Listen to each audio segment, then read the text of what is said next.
Welcome to Engage Your Tribe, a podcast about the art and science of audience engagement. I'm Jeremy Shere, and my guest is George Sens, VP of Sales and Marketing at Authvia. George, it's great to have you on the show. Jeremy, thanks for having me. It's a pleasure to be here with you.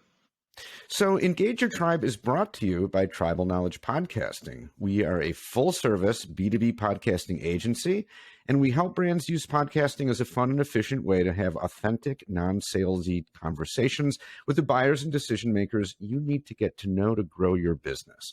You can learn more at tribknowledge.com. So, George, tell us a little bit about your background in marketing and sales and about Authvia. I've been in revenue generation, let's say marketing, business development, and sales for more than 20 years with startups, large enterprises, and pretty much everything in between. In regard to Authvia, we're a software company that's been able to create what I believe are convenient, simple, and secure payment enablement solutions via conversational commerce in a business ecosystem that's pretty complex and complicated. Most of the time we do this via text messaging, but we can also do it in channels such as chat and email. Basically, our goal is pretty simple. We want to enable all businesses and organizations to easily be able to offer their customers payment experiences no matter where they are. Now, in plain English, what's that mean for you? I'll give you an example. Let's assume you go to your pharmacy, you get a prescription, letting you know that it's ready to be picked up. Most of the time within that text, they'll let you know that it's ready, and they'll even tell you maybe the balance that you owe them for the prescription. That's it. There are some exceptions where they'll maybe put a link in there and they take you to a payment portal or an application which requires all kinds of login credentials. Could even have you go back into the texting application itself to get a code to go back into the application and sign in. Where our experience is unique is that you can do everything within the texting application. And in fact, after you've used it the first time, you can actually just respond with a unique 4-digit code for that transaction. Something as simple as C123. It'll let you know that it's processing and that it's been paid. So we've taken something, made it very simple, very easy to use, and yet at the same time, the security around it is the highest they can get within the industry. Okay, very cool. That sounds really useful. It is such a pain to have to pay things and logging into 8 different things and going to websites. And so awesome idea. Love it. Now, you've been with Authvia for about 7 months, and one of your main initiatives has been to pivot the marketing to really address the why behind what the company offers. So what did marketing look like before you took over? And why did you, based on what you saw, why did you initiate this kind of pivot toward the why? First, the way it looked like, it was almost exclusively focused on the how. And how to the point to where the language we even used was hyper-focused for folks on the development side. So that if you were on the business-facing end of any type of organization, probably meant very little to you. When I realized we needed to make a change is when I came on board, as I was a former customer of Authvia's, and I was on the business side, and the way it was rolled out to us, nothing. There was no hook, there was no interest. In fact, it was rolled out so technical that, quite frankly, I'm pretty technical myself, but really couldn't see the value in it from what we were doing. From that perspective. So when I came on board here, we realized we were having the same challenge with our channel partners, that the business-facing folks couldn't see the value in any capacity because we had so hyper-focused on the development side with our messaging. That's when we realized we had to pivot from how to why so that we could get everybody to understand it.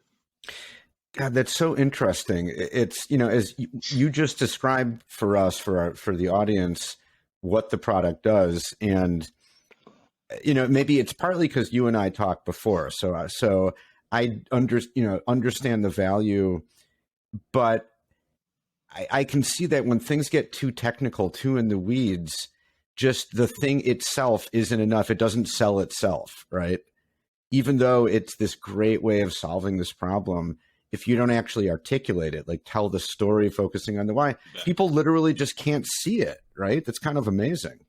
Yeah, in fact, the problem is that when I said it's complex and complicated, it's that we sit in the middle of multiple touch points. So you've got a business or an organization, we're integrating into their systems, We're getting information from them. We're going out to their customers. We're then going to a third-party processor that handles their payments, so we can enable that. So we have to be fully integrated there. So what happens very quickly is it's complex in what we're handling because we've got to stay compliant. We've got to make it easy to use in how we're doing this. And yet at the same time, it's incredibly complicated because we have so many touch points with different organizations on what we're doing. So we explained all of that. Well, to the general person, on the business side, whether you're the one selling the solution as a channel partner, whether you're the merchant or the customer or the business that's going to be offering it to their consumers, you don't necessarily care about how. Yeah. You want to know why. Why does this even matter to me? That's where we fell completely flat. Mm-hmm. And it's in hindsight, it can seem so obvious, right? Or you walk in as a marketer and you can see, whoa, wait a minute, we're missing this. But if you're not in that mindset, it just you just don't see it that way, right? You're so caught up in the how or the intricacies of this amazing thing that you've built. Yeah, it's in fact, I'll tell you where it swung is when I left my other position and I had a few other opportunities to really explore, this being one of them.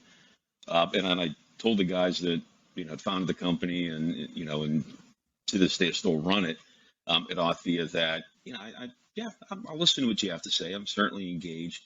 And then when we started having more conversations, and I realized then at that point in time what we do, it went from being, I'm interested in have a conversation to, wow, this is actually really cool for one, and two, there's one hell of a market for us if this is properly explained.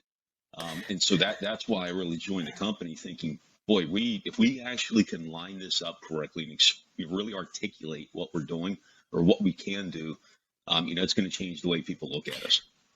Okay, so give us some examples of what you've been doing to align things around the why. I think the first thing we wanted to do is try to do one thing and one thing only, which is be able to articulate relevance. Okay, first and foremost, when we say why is it relevant today and why is it going to be relevant tomorrow? So when I, kind of gave the edict inside to everybody to say, okay, let's stop there. Let's focus on just relevance. What we realized very quickly was a lot of other organizations have done a lot of the legwork for us from the perspective of, a lot of surveys, pre-COVID, during COVID, post-COVID, they've gone on. And it became very easy for us to be able to start to articulate why. So as an example, 3 of these statistics that we're, of the many that we're now using and explaining the why that help very clearly articulate why you need something like this. An example would be, 90% of consumers prefer to engage with a business by texting. Okay. 74% of consumers say they'll continue to use a contactless payment option even after the pandemic's over. So when we say contactless payment isn't tap your card against something. Even though a lot of businesses right now say, oh, it's contactless, just tap your card. Get a chuckle out of that because I had a discussion with a partner and said, okay, let me ask you something. How do I contactlessly tap you on the shoulder if I want your attention? Right. It's not contactless as we go through. Then we found out as we started even digging deeper to that, 60% of consumers report back that they would actually move their business to a different brand that has a contactless payment option. Then we started finding numerous other stats where people want convenience. That's one of the biggest things right now is a convenient experience, especially during that payment experience, where again, they'll move for convenience on what they're doing right now. So we realized, wow, a lot of the whys there for us on why businesses need to do this.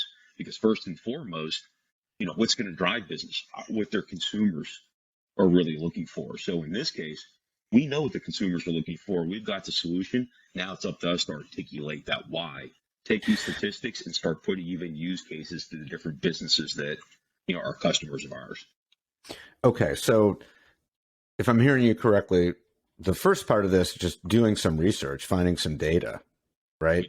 And if it's not your own original research, there's plenty of stuff out there. Find it so you can make claims and back them up with some proof. So, and what have you found are some of the most successful ways for you to articulate this, to package it in kind of a story form? Like, how do you do that? So one of the things we do, and we've started doing it really by vertical, is that we actually use the stats here so that they start to understand the why. And it's exactly the example I gave you with the pharmacy, that we start putting it into experiences within those verticals. So as an example, I go to the pharmacy, we're speaking to a potential customer. In fact, we've got probably a dozen of them right now to the number of about 8,000 pharmacy locations that are prospects for us right now that we're pretty deep in conversations with, where we went through this. They sort of stood of understood it somewhat as we were going through. And then when we put it into experience that hit home, it was twofold: the customer experience and how it impacts them. So what we did was articulate, I'm the customer. You let me know that, hey, I've got this due, my prescription's ready to be picked up. You owe me $12.95. Fantastic. Stops right there. Instead, I've got to show up at the pharmacy and stand in line 20 minutes for me to give you my name, my birth date, and to say, no, I don't need to speak to the pharmacist. Versus you give me the experience of saying, do you want to pay for it now? In the same text. Yes, I pay for it. I walk up to an express lane. I give you my name, the birth date. Don't need to speak to the pharmacist. I'm in and I'm out. Okay. We started articulating those type of use cases from the consumer side, how it was going to impact their consumer experience. Then we went back to the business and started articulating, very clearly and saying, now here's the impact to you. And what we found out right now in today's day and age is that, one, like with pharmacies as an example, there are labor shortages across all industries right now, or verticals. Two, the fact that they have high dollar folks, pharmacists, that are coming up and potentially working cash registers because, again, they're understaffed instead of being able to focus on where they actually make their money, which is filling prescriptions. So when we went through this, we actually put the use case to them that even saving 1 minute per transaction across multiple days, weeks, months, across a year, multiple stores, then the fact not only were we saving them time, we were actually able to show them with that time savings, you could fill additional prescriptions during the day. The ROI that we demonstrated to them, and I normally, from a marketing and even a sales perspective, wince when I think of ROI, because a lot of them, they're not real numbers, on what you do. In this case, it was all of their numbers we utilized, that we came back and had a 3-to-1 ROI, that they actually came back and said, we think you're understating it. That's when we knew our messaging was coming across from the marketing perspective, that we had done it right as far as what they understood what the improved consumer experience was going to be. And quite frankly, we had articulated to them very clearly and concisely that what it was going to do to optimize their processes and really optimize the revenue that they were driving from this. So that was the big pivot we made in marketing, that we wanted a twofold: messaging geared towards consumers, messaging geared towards how we optimize processes and optimize their revenue. And it sounds like telling a relatively simple story that's just really aligned with the day-to-day experiences of a given vertical, say pharmacies, can have a big impact and that makes total sense, right? I mean, of course they're going to understand that example because they deal with that stuff every day. Yeah, it did. In fact, it's had an impact on them. It's had an impact with a number of other verticals that we're targeting right now. We've taken the same experience and we've gone through and been able to really use a very similar process with each one of them. And we're finding it having let me just say, we're getting a very positive reaction from these folks. And, we're positioned to have some pretty solid growth over the next couple of years. That is truly awesome. And it seems like the takeaway lesson here is don't ignore the why. Don't sleep on the why. You gotta foreground that, or else people just won't see the value that is there. Yeah, what we've really focused on, I'm not going to say we've entirely pivoted away from how. How's just gone much further down into the cycle. We've now kicked that really into the sales cycle. What we're doing when we start providing solutions. From the marketing perspective, it is focused on why, and then we'll get into a little bit about what we can do to address the why. Once we get to that point and there's enough interest, as far as I look at it from the marketing side, we now kick that over to sales, and we get into the how when it comes down to the a little further down into the funnel of the sales cycle. Yeah, that's the way to do it. Okay, a couple quick questions for you here, George, at the end. So what's your main focus? What's your main focus for the remainder of Q1? Really, I'd like to tell you that it's we're focusing the 5 Ps as far as, product, price, promotion, place, and people.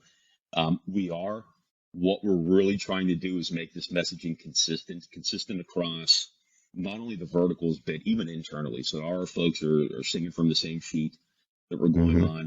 on. The other piece that we want to do, quite frankly, is make sure that anything we have that's customer facing, any media, whether it's our owned media, our website, we're going through this quarter to make sure that it's great. We're putting collateral together. We have this messaging that's external facing. We got to make sure that our website reflects that. Our goal is to have that done, updated, and completely refreshed by the end of Q1, possibly going into Q2, but really by the end of Q1. Second piece is we're going to start getting our messaging out a little more solid and a little better externally on how we're driving this. Start to have a little bit more of a social media presence, demonstrating some thought leadership on what we're getting out there. Because we want to make sure from the earned media standpoint on social media that messaging is not only consistent, but we're very, again, clearly articulating the why to the masses out there. Baby steps for, maybe a lot of marketers. For us, pretty big steps considering, to where we were even a quarter ago. This is going to be a pretty big transition for us. Yeah. And I like how you put that just now. Articulating the why is not just a one-time thing, obviously. Yeah. You have to keep doing it and tweak it as your audience evolves and changes over time, right? So it comes back to that simple word, relevance. If you want to stay relevant, the why's got to keep evolving. Yeah, absolutely. So what are the top 3 KPIs that your boss pays most attention to? Really what it comes down to we look at the revenue pipe overall, or that funnel, if you will, on what we're driving. And for us, he looks at 3 key things. Because we enable payments, we tend to use their nomenclature a little more. So merchants would be customers, businesses, organizations. So from that standpoint, he looks at how many new merchants we're adding every month, how many merchants are actually utilizing our solutions, and within that, even to what extent, and then the number of transactions each month. That way, when we can see that, we know a few things that are happening. We know that one, our messaging is getting across, not just to our channel partners, but to our merchant customers that are coming on board, those businesses, those organizations, but also that we're helping them clearly articulate it to their consumers. And they can see the value and what they're utilizing or what they're getting out there. So those 3 things really show that messaging is working on multiple levels. We continue to add new merchants or customers. We continue to see that they're active and they're utilizing it, and the level of activity is jumping. And then we continue to see those transactions every month. That helps us understand, yes, they're using it, and yes, it's successful, because we can see that continue to grow too. Okay. And finally, what do you and your team hope to accomplish this year? I'm going to give you the sales answer, which is as much as we possibly can. I mean, really, we want to leave this year where our biggest thing for us is that, and it's going to take a while. We understand that. But we start to have some people who, when they think about something as simple as text to pay, it's great. We have it, as a registered trademark, TXT, number 2, PAY. What we want to start to do is when people think of text to pay, even just the phrase, they think of Authvia. Same situation. Again, this is a long-term aspiration. But when you think of a tissue, what do a lot of people say? Can you hand me a Kleenex? Right. Same situation where we want to, start to get people to, when they say text to pay, first thought is Authvia. I've got to go to these folks. When we want this solution. That's what we want to start to get to, where, internally we're doing it. Externally, we are already starting to see it with certain channel partners and some of the merchants. Our goal by the end of the year is to significantly grow that branding presence, so that more and more of those folks, when they think of text to pay, think of Authvia. Yeah, great goal. Reach for the gold ring or the brass ring or whatever you call it, right? That would be like an ultimate win for a leader of sales and marketing, for sure. That would. Yeah. Well, George, thank you so much for a great discussion. Really enjoyed it. Likewise. Thanks for having me.